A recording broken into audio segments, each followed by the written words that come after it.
11 సంవత్సరాలు ముందు కంటిన్యూ చెందింది.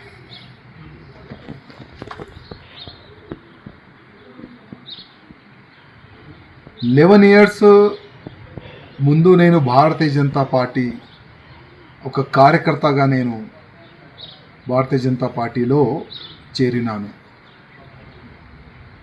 భారతీయ జనతా పార్టీ అధికారులు నాపైన విశ్వాసం పెట్టుకొని గోషామేల్ నియోజకవర్గం నుంచి నాకు 3వసారి టికెట్ ఇచ్చినారు. 3వసారి గోషామేల్ ప్రజల ఆశీర్వాదం దొరికిన తర్వాత నేను 3వసారి ఎమ్మెల్యే అయినాను.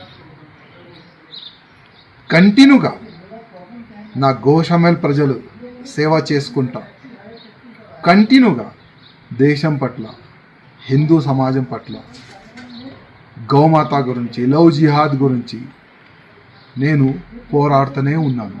అందరు కూడా చూస్తున్నారు. కానీ ఇవాళ ల్యాక్స్ ఆఫ్ భారతీయ జనతా పార్టీ కార్యకర్తల గొంతుకి ఆ గొంతుని నేను ఢిల్లీ వరకు తీసుకొని వెళ్ళాలనుకున్నాను. కానీ నేను అక్కడ ఫెయిల్ అయిన అనుకున్నాను. ఎందుకో భారతీయ జనతా పార్టీ అధికారులు నేను రిజైన్ దేని గురించి ఇచ్చినాను, దీని ఇంకా రీజన్ ఏముంది, దానికి వాళ్ళు పరిశీలించలే అనుకుంటున్నాను, చూడలేదు. ఇవాళ మా రాష్ట్రీయ అధ్యక్ష వారు నా రిజైన్ని వాళ్ళు యాక్సెప్ట్ చేసినారు. నాకు ఒక మీడియా మిత్రులు నాకు వాట్సాప్ పరంగా నాకు పంపించినారు, అది నాకు దొరికింది.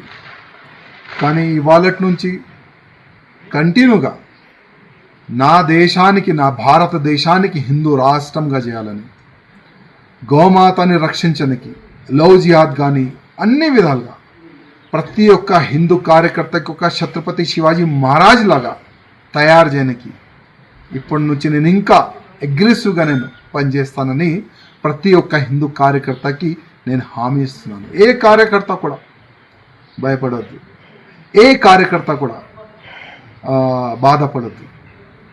ఒక్కప్పుడు మనం ఏం లేకపోతే కూడా దేశ ద్రోహులతోని ఫైట్ చేసినాం.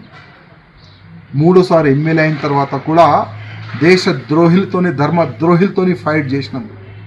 ముందు కూడా అదే చేద్దాం. మీ అందరి ఆశీర్వాదం, మీ అందరు సహకారం నాకు ఉన్నది. గతంలో కూడా ఉండే, ఇప్పుడు కూడా ఉన్నది. ఏం టెన్షన్ ఏ బీజేపీ కార్యకర్త కానీ, నా హిందూ కార్యకర్తలు కానీ కొద్ది కూడా టెన్షన్ ఎవరు కూడా తీసుకోవద్దని నా ప్రతి ఒక్క కార్యకర్తకి నేను హృదయపూర్వకంగా ఒక సందేశం ఇవ్వాలనుకుంటున్నాను.